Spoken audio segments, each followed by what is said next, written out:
Vous écoutez Les Éclaireurs de Dialogue, le podcast de la librairie Dialogue à Brest. Je suis Laurence, bienvenue à vous. Raconter 50 ans d'amour en 90 pages, c'est le projet du nouveau roman de François Bégodeau, paru aux éditions Verticales et qui a pour titre L'amour. Cet amour, c'est celui qui lie Jeanne et Jacques, des années 70 à nos jours.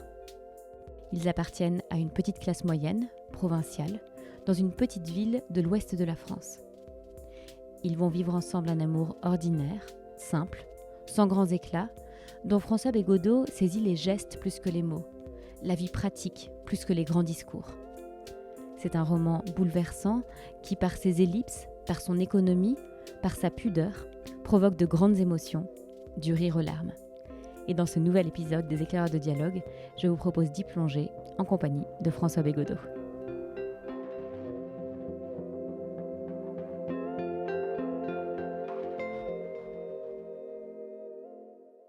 On ne peut pas raconter en vérité des vies et raconter en vérité des personnages sans à un moment réinstaurer ou réinscrire plutôt les personnages dans ce qui est partie prenante de leur vie. Si je prends l'exemple de l'amour, qui effectivement, dont on ne pourrait pas dire que c'est un roman social, dont les incidences politiques sont quand même relativement lointaines, oui, mais au bout du compte, quand on suit Jeanne et Jacques, eh bien, on va quand même croiser du réel, quoi. On va croiser l'environnement géographique, régional, social, professionnel dans lequel ils évoluent, parce que c'est partie prenante de leur vie.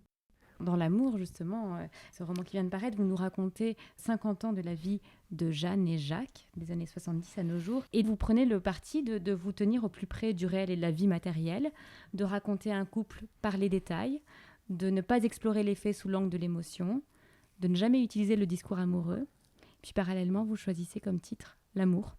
Dans quelle mesure est-ce que c'est votre voix qu'on entend dans le titre, le moment peut-être où vous intervenez le plus et qui en détermine la lecture qu'on en aura? Disons que le titre serait l'intervention explicite de l'auteur. Là, vraiment, il est absolument souverain pour décider de ce titre, je dirais presque faute de goût. En tout cas, c'est un peu comme ça que moi, je me l'étais dit. C'est un titre faute de goût. Et en même temps, je me disais, bah oui, il faut y aller. Appelons ça L'amour, parce qu'il n'y a pas d'autre titre possible, en fait. Bon. Le reste du temps, effectivement, le narrateur est plutôt très absent des 90 pages de ce livre qui s'appelle L'amour. Bon, et en même temps, on sait bien qu'il est partout. Voilà. On est nulle part, mais on est partout. C'est pas parce que le narrateur ne se manifeste pas explicitement, il n'est pas un personnage, comme ça m'est arrivé de le faire dans certains de mes livres, un narrateur-personnage qui dit je et à qui il arrive des trucs. Là, il n'y a pas de narrateur visible, il n'intervient jamais. Mais enfin, bon, après, il gouverne tout ça. C'est lui qui est à la manœuvre. Il est à la manœuvre des phrases, et ça, c'est pas rien. Et donc, de choisir qu'on va raconter ça dans la vie de Jeanne et Jacques plutôt que ça, c'est un choix absolument souverain et autocratique de l'écrivain, de l'auteur, qui raconte un peu ce qu'il veut quand il veut. Moi, je me suis porté sur les zones, effectivement, qui m'intéressaient le plus, que je trouvais les plus peut-être sous-racontées. Je suis allé un peu dans les trous et dans les creux de ce qu'on raconte habituellement, en fait. C'était un peu ça le projet de ce livre, avec le pari que le lecteur comprendrait quand même les pleins. Moi, j'étais dans les creux, mais il comprendrait les pleins. Et c'est la même chose pour l'émotion. Bon, moi, c'est quelque chose que je vis beaucoup comme lecteur et comme spectateur, par exemple, de cinéma. Je me suis bien rendu compte que je n'étais jamais autant ému que quand on me tenait pas la main pour être ému. Voilà. Dès lors qu'il y a une surmanifestation d'émotions à l'écran, au cinéma, ou sur la page en littérature, j'ai l'impression que le livre et le film pleurent à ma place. Dans pas mal de mes livres, mais peut-être de façon très radicale dans L'amour, je suis sur l'hypothèse inverse, quoi. C'est-à-dire retranche le lexique émotionnel et le lecteur n'en aura que plus de place pour s'émouvoir. Je dis ça parce que c'est vraiment ce que je ressens comme lecteur. De toute façon, on écrit beaucoup à partir de ses expériences de lecteur. Il faut jamais oublier ça. Un écrivain, c'est d'abord un lecteur.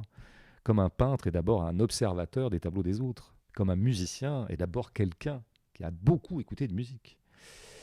Voilà, et donc j'ai tendance à cultiver ce que vous appelez pudeur. Oui, je pense que c'est à la fois une façon d'être qui fait que je ne suis pas quelqu'un d'extrêmement expansif sur mes émotions, mais c'est aussi un calcul littéraire d'une certaine manière, d'intensifier par la négative l'émotion en quelque sorte.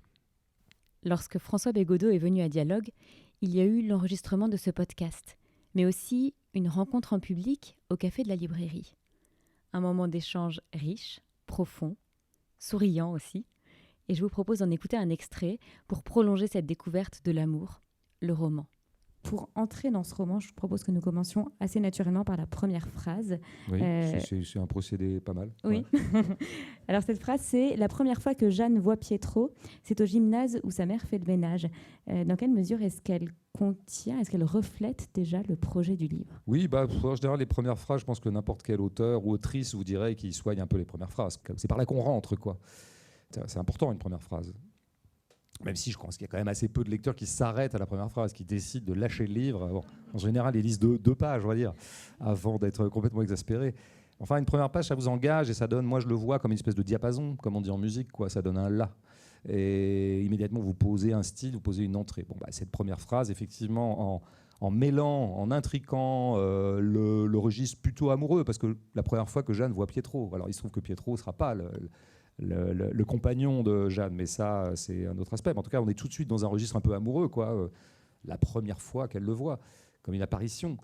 Et immédiatement, il est question des circonstances dans lesquelles elle le voit, qui sont des circonstances qui sont liées au travail, et par ailleurs un travail assez trivial, assez prolo, qui est le travail de sa mère, quoi. Donc, arriver à mettre dans la même phrase le ménage, faire le ménage parce qu'on a besoin de vivre, donc on fait des ménages, et le registre plutôt amoureux, bon bah oui, ça, tout le livre est déjà là, quoi. Oui, je ne vais cesser d'intriquer, d'imbriquer des considérations très triviales et matérielles qui sont l'étoffe de toutes nos vies à tous, y compris les gens très célèbres et très distingués.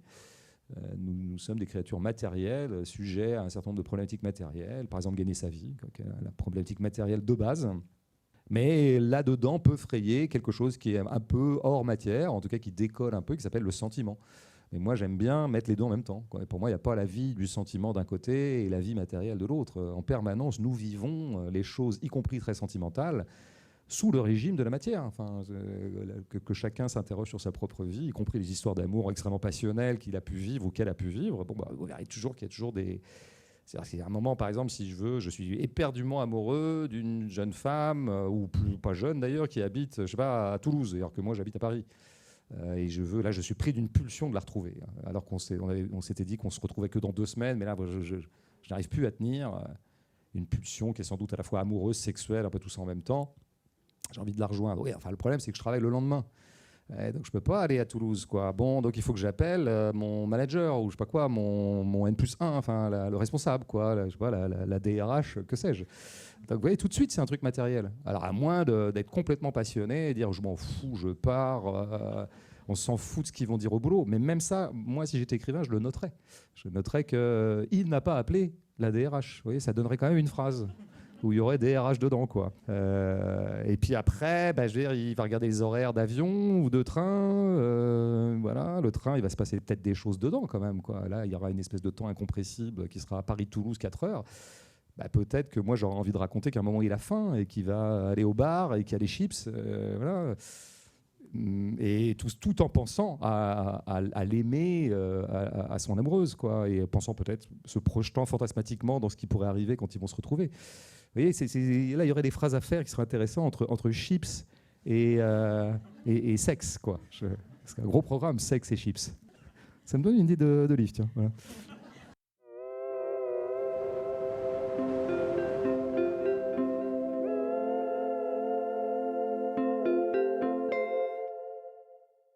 L'amour, c'est aussi l'histoire de 2 personnages, Jeanne et Jacques, que vous faites tellement exister qu'on a le sentiment que ce sont 2 personnes. Et les personnages, ce sont peut-être aussi la grande affaire du roman qu'on n'a pas encore évoquée dans cette discussion. Est-ce que vous pourriez alors nous dire quelques mots de la façon dont ils se mettent à exister pour le romancier que vous êtes, ces personnages, et du lien qui se crée avec eux au fil de l'écriture? Je crois qu'ils s'inventent au fur et à mesure. Je pense que parfois les écrivains vont un peu trop loin en disant c'est les personnages qui me guident et moi je les suis et je ne les connais pas. Et bon, là je pense que ça, on va un peu loin.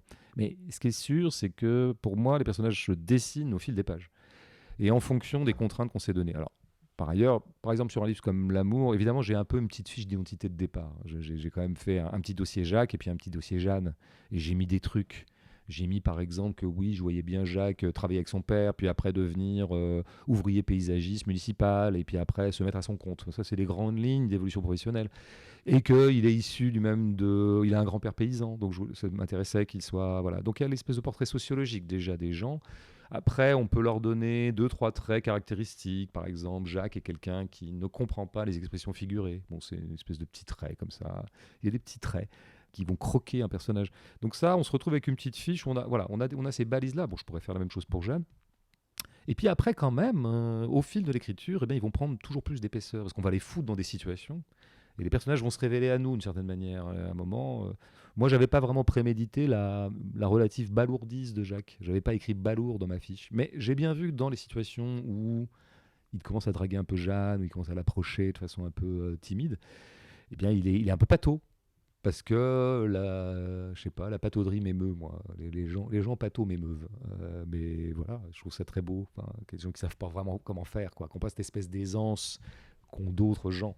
Surtout que Jacques, il lui manque un outil quand même qui est très très arrangeant socialement, qui s'appelle le verbe.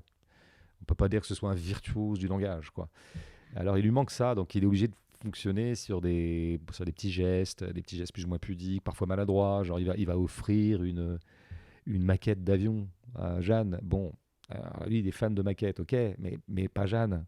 Et on peut pas dire que ce soit par ailleurs un cadeau très féminin, hein, autant qu'on puisse genrer les choses, mais quand même. Mais je trouve ça d'autant plus émouvant, quoi. C'est-à-dire que s'il lui avait offert à ce moment-là un cadeau hyper approprié, parce qu'il aurait vu que Jeanne s'intéresse à tel truc, je sais pas quoi, bah d'ailleurs, par ailleurs, à un chanteur, par exemple, puisqu'elle est très fan de variété, il aurait pu lui offrir un 45 tours de Sylvie Vartan ou de Françoise Hardy ou que sais-je. Mais non, il n'a pas cette lucidité-là, donc je trouve ça assez beau. Mais ça, bon, voilà, c'est des choses qui s'inventent en écrivant. Et à la fin, bah, ça finit par épaissir les personnages. Et effectivement, ils en arrivent à avoir une consistance de personnes, comme vous le disiez. Ils sont des individus. Comme si, en fait, on s'était inspiré de gens très précis dans la vie. Ce qui, en l'occurrence, n'est pas le cas. Je n'ai pas du tout de Jeanne et de Jacques en tête. Ils sont sans doute l'agrégat de tout un tas de gens que j'ai pu croiser. Ça, c'est probable. Parce qu'on n'invente rien ex nihilo. C'est très beau, d'ailleurs, de voir un personnage comme ça prendre peu à peu vie au fil des pages. On se dit, tiens, ben en fait, il y a quelqu'un, en fait. Au départ, c'était une hypothèse. C'était abstrait, quoi. C'était...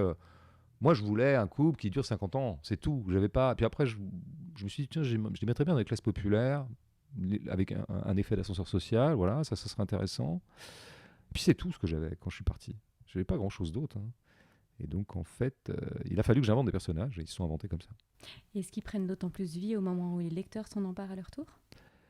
Bah, c'est-à-dire que d'après, bon, le livre est un peu circule pas mal et donc je circule pas mal autour du livre, donc je cause avec des gens qui l'ont déjà lu.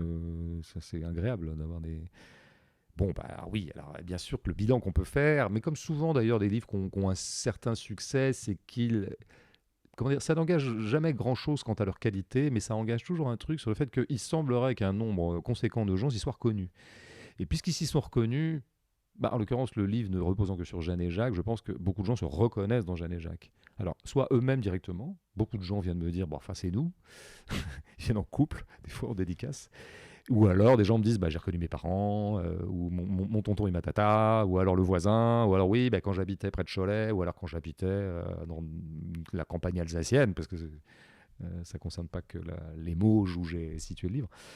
Donc là, c'est vrai qu'on touche à une sorte. Bah, de toute façon, c'était un peu le pari du livre. Je voulais parler de gens ordinaires à qui il arrive des choses ordinaires et des choses un peu moyennes, quoi. Le tout venant de la vie.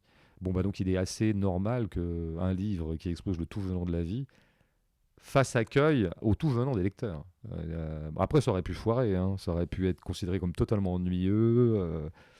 Je me suis dit ça à un moment, évidemment, de l'écriture de l'amour. On parlait des doutes tout à l'heure. Bah, le doute, c'est qu'au bout de 10 pages, on se dit, mais c'est quand même compliqué d'écrire un truc où il se passe rien, quoi. C'est quand même un drôle de pari, quoi. Comment je vais réussir à embarquer les gens là-dedans, voilà. Le doute s'énonçait exactement en ces termes pour l'amour.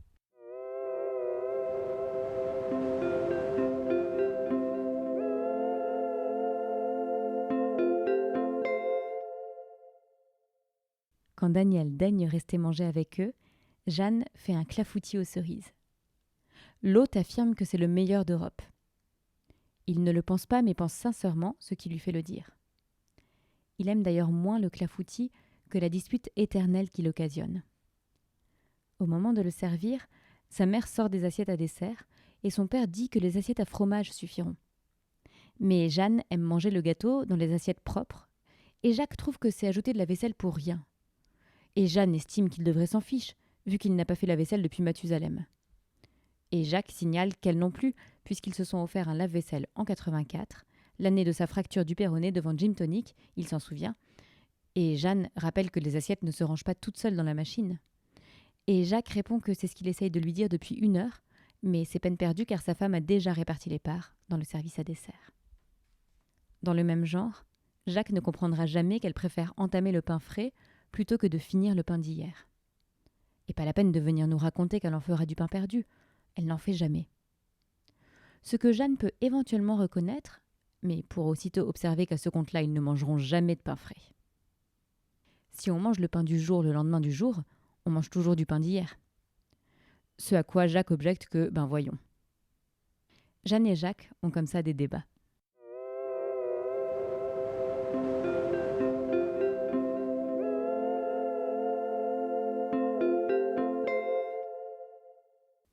Dans la façon dont vous nous racontez cette histoire, il y a aussi de l'humour. On sourit beaucoup avec tendresse face à la drôlerie émouvante des personnages, dont vous avez dit quelques mots tout à l'heure. Il y a aussi la façon de Jacques de prendre au pied de la lettre toutes les expressions. Il y a aussi des drôles de coïncidences, des espèces de clins d'œil, comme par exemple le fait que Jeanne, héroïne que vous avez voulu la plus ordinaire possible, ait un nom qui soit en fait l'homonyme d'une star. Comment est-ce que ça surgit comme ça, l'humour, la drôlerie dans l'écriture ? Et est-ce qu'il faut justement qu'il surgisse plutôt qu'être construit ? Ou un peu les deux, peut-être. Oui, je crois que c'est un mix des deux. Il y a des choses qui surgissent et du coup, on va choisir. Finalement, le travail d'un écrivain, c'est beaucoup un travail de montage. Et c'est comme au cinéma, c'est-à-dire on garde ou on jette. Au cinéma, on a des rushs et on garde ou on jette. Surtout en documentaire. On a filmé plein de trucs. On a 30 heures de rush, il faut faire un film d'1 heure et demie. Donc en fait, on jette. Qu'est-ce qu'on jette, qu'est-ce qu'on garde ?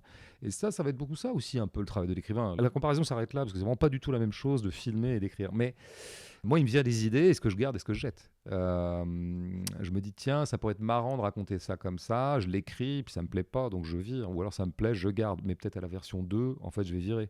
Ou alors je vais peaufiner. Bon.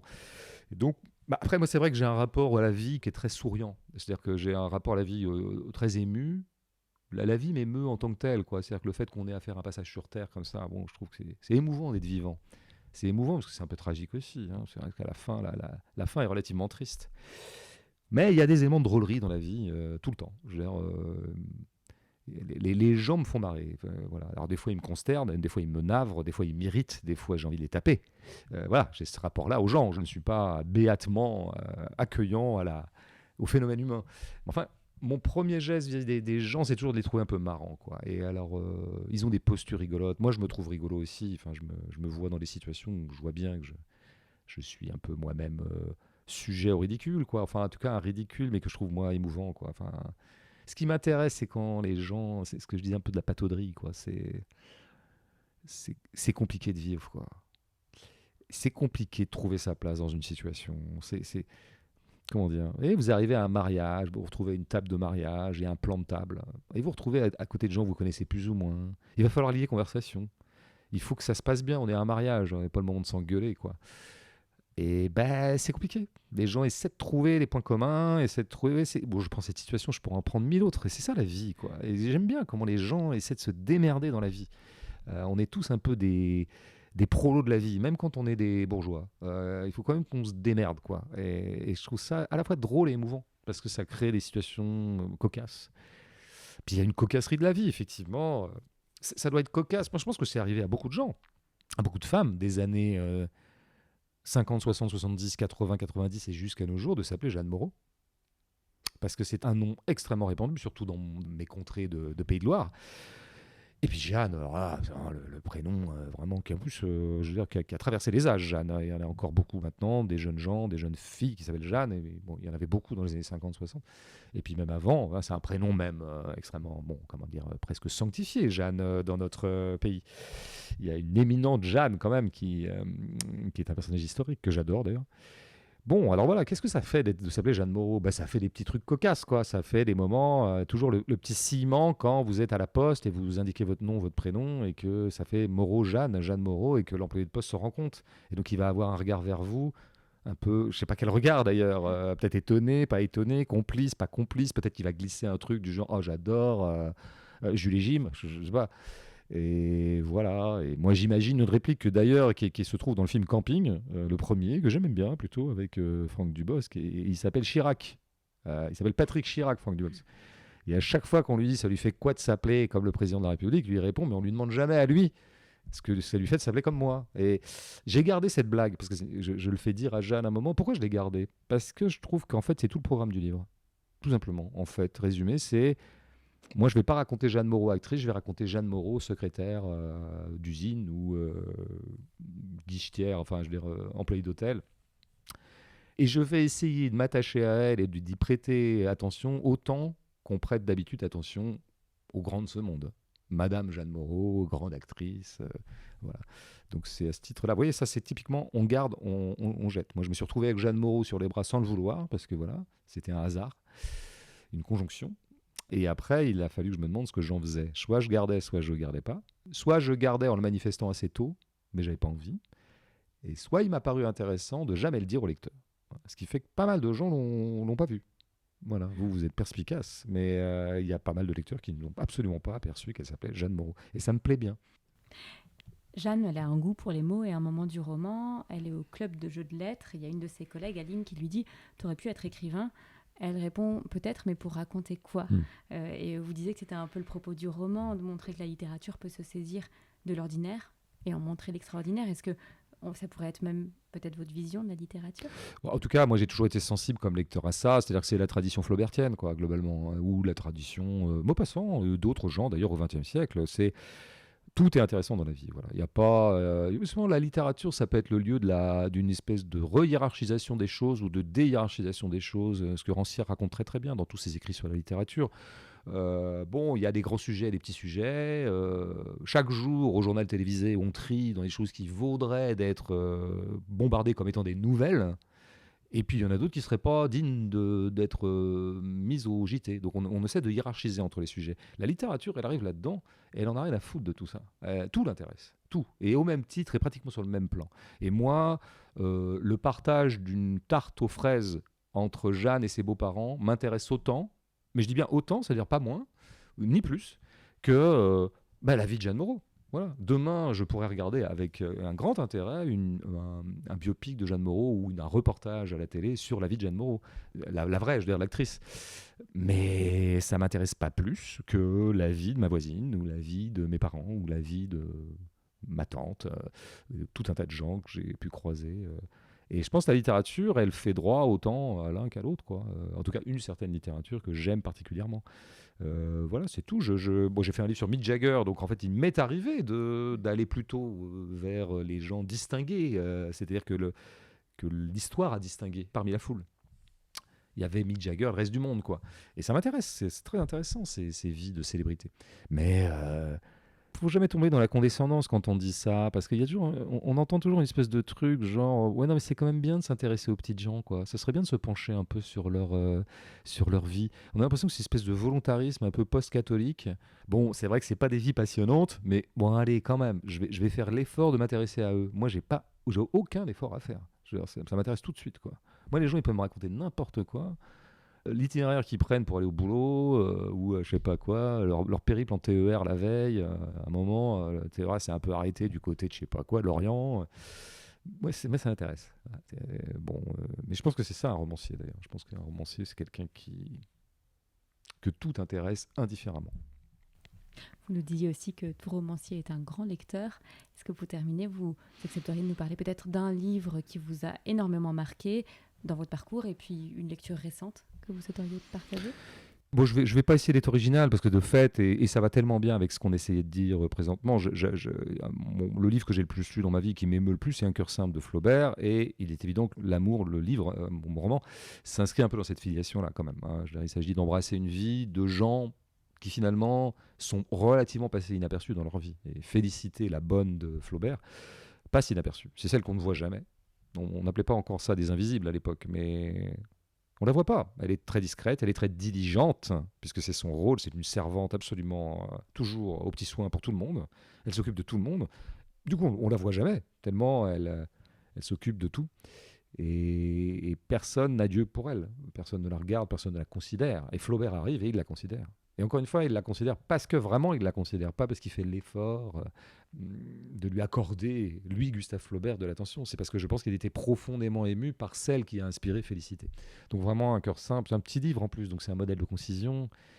Bon, de toute façon, moi, j'adore Flaubert en général, hein, mais celui-là notamment, où je trouve qu'il est au sommet de son art, quoi. Au sommet, puis c'est un livre absolument poignant, vraiment. Et alors récemment, qu'est-ce que j'ai lu? Je ne vais pas être original non plus, hein, mais j'ai quand même vraiment été très impressionné par Triste Tigre, hein. Je ne suis pas original parce que c'est un des livres en vue de la rentrée. Très impressionné. Ah, pourtant, au départ, je me disais, moi, j'avais envie de dire de la fiction, du récit, des choses comme ça. Moi, je suis plutôt client de ça et je trouve que la littérature française est un peu déficitaire en récit, en narration, en agencement fictionnel. Ça se voit beaucoup à cette rentrée, d'ailleurs. Et bon, bah là, je vois que c'est un peu un livre témoignage, on va dire. Et je me dis, bon, c'est pas ça que j'avais envie de lire. Et elle m'a complètement retourné en 4 pages par sa puissance de pensée. Voilà. C'est très très beau un livre qui pense comme ça tout le temps, quoi. Et qui pense et qui vous emmène, qui vous invite à penser avec une honnêteté extraordinaire. Alors par ailleurs, elle pense quand même des choses extrêmement douloureuses, quoi. Hein. On ne peut pas plus douloureux que ce qui lui est arrivé d'une certaine manière, quoi. Disons, dans le musée des horreurs de l'humanité, elle est quand même bien placée, quoi. Et elle arrive à suffisamment de détachement, tout en gardant évidemment l'émotion à vif, puisque de cela on ne se remet jamais, elle le dit très bien, mais elle a suffisamment de détachement pour refroidir la chose et donc produire des analyses. Et essayer vraiment, par ailleurs, avec une grande honnêteté, de penser contre elle-même, d'essayer même, non pas de se mettre à la place de son bourreau, mais quand même d'un peu considérer quelle peut être sa position. Enfin, tout ça, moi je pense que c'est une démonstration d'honnêteté intellectuelle et de... J'ai eu l'impression d'un livre qui faisait foisonner de la pensée, quoi. Et de façon tourbillonnesque, quoi. Il n'y a pas une page à jeter là-dedans, quoi. Tout fait penser. J'ai envie de le relire, d'ailleurs, tellement... Donc voilà, je pourrais citer d'autres livres de la rentrée qui m'ont plu, mais je dois bien l'avouer, encore une fois, j'aurais bien aimé être original, hein, mais il n'y a rien à dire. Quand un livre comme ça arrive sur la place publique, c'est un événement. Et je pense que cette autrice est sans doute un événement aussi. Mais j'attends d'ailleurs... je suis très curieux de ce qu'elle pourrait faire par la suite. Mais j'ai très confiance en elle. Je suis sûr qu'elle... Parce qu'il y a une écrivaine là, je le vois. Je le vois dans la sécheresse analytique avec laquelle elle appréhende une monstruosité pareille. Ça, je trouve que ça dénote une écrivaine, vraiment. Merci beaucoup. Merci.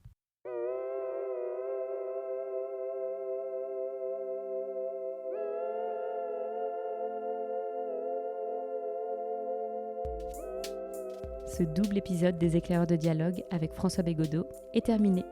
Un immense merci à François Bégaudeau, Anthony et Pauline, sans qui il n'aurait pu voir le jour. Vous pouvez retrouver l'ensemble des livres cités au fil de la conversation en description de cet épisode. Et ils sont bien sûr disponibles à la librairie et sur notre site internet librairiedialogue.fr. Et si cet épisode vous a plu, on compte sur vous pour le partager et en parler autour de vous. N'hésitez pas non plus à vous abonner pour ne pas manquer les prochains. À très vite et belle lecture d'ici là.